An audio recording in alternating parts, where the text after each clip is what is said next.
I was so done writing exams the past year that I decided to run off to the Himalayas. And so I did.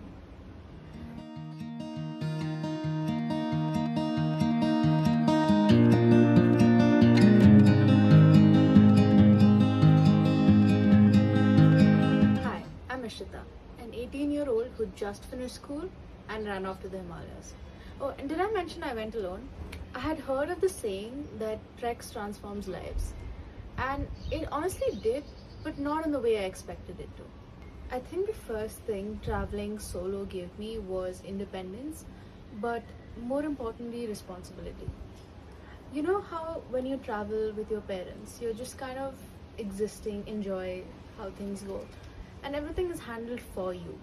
You don't have to think about when's your next meal, where you're gonna have it, is the transport ready or not. But when you travel by yourself, every minute decision affect you. But on this trek, every little thing I did was on me. From packing the proper equipment to managing my time to making sure I'm with the group and I'm not wandering here and there looking for photos. But it kind of felt freeing, even that responsibility. It made me feel grown up. And I think for the first time, I actually felt like I was capable of handling my own life. The aspect of my trek that had the most impact on me was surprisingly the people. For instance, one of the most experienced trekkers of our group could have easily reached the summit way before any of us could. But you know what they did? They stayed behind helping those who were struggling. And I think that just really changed the way I saw strength. It's not in showing who reaches first or who reaches the fastest. And I get that in this competitive world where everything just seems like a rat race.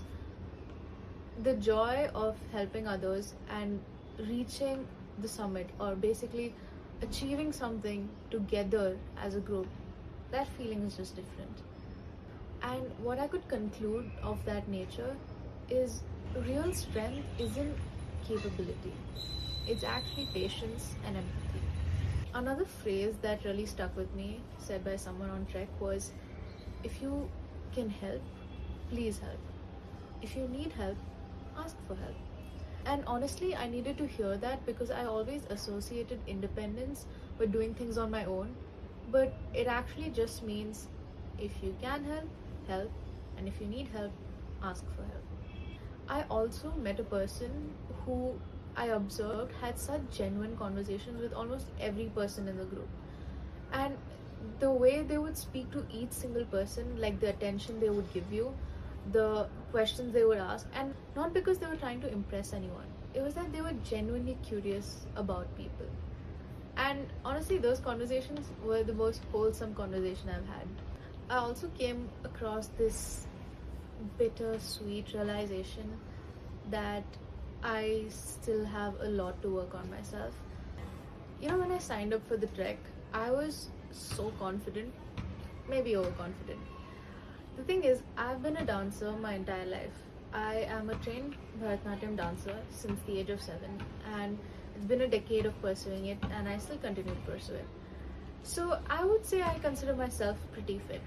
So naturally, I thought a 6-day trek in the Himalayas should be fine for a person like me.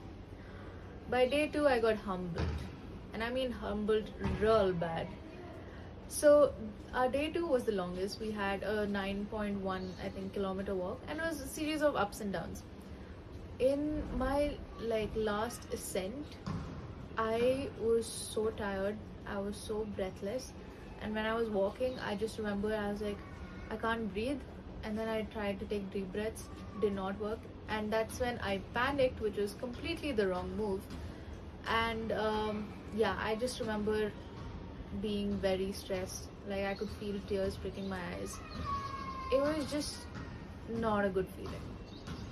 But like I said, the people I met were the nicest people I've ever met. 2 of them stayed back with me. Also note, I was one of the youngest people in our group, and there were people ranging from over 50 years. There were even few kids. But I was like, yeah, I think it should be doable. On day 2, like I said, I got very humbled. I was the last person to reach the top, which was such a hit to the ego of, oh, I'm such a fit dancer and I can, yeah, a 6 day trek is nothing.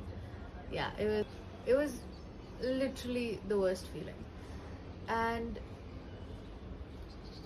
I'm well aware of how little physical activity I had been doing the past 2 years for academics and stuff like that. And with weight gain, loss of stamina, not having much time to do any physical activity did take a toll on me. It's not ready to be this bad. Like, imagine you're one of the youngest trekkers, and in your head, you seem like a pretty fit beginner. And when you go on day two, you're the last person, and I mean literally the last person to reach the camp. It was embarrassing. Yeah. I have like a reality check on my physical capabilities and a reminder to always like keep working on myself, regardless of if life gets in the way or if you have something more important. Always take out time to work on yourself physically. And after that incident, there were various times throughout the trek where I had this feeling, but the day I reached the summit, man, I felt invincible. Another vibe that the mountains gave me was the main character energy. Like, imagine trekking for like hours together and you're just sitting on a valley for a break. There's wind blowing through your hair and you're just lying down on the valley, looking at the clouds, looking at the sky. You can see the birds, you can see trees, and it's such main character vibes. But at the same time, when you look at those huge mountains, you feel so insignificant, but not in a bad way. Like, you feel so small, but your problems feel even smaller, that you can conquer them easily. It made me realize that you often need a balance between your main character vibes and your insignificant vibes that make you feel your problems are in fact smaller than they seem in your head. So basically what I'm trying to say is, I went to the mountains to find clarity, to find myself. But I think I just started paying attention more to the people around me, to the environment I'm in, and especially to myself. I think that's what really changed.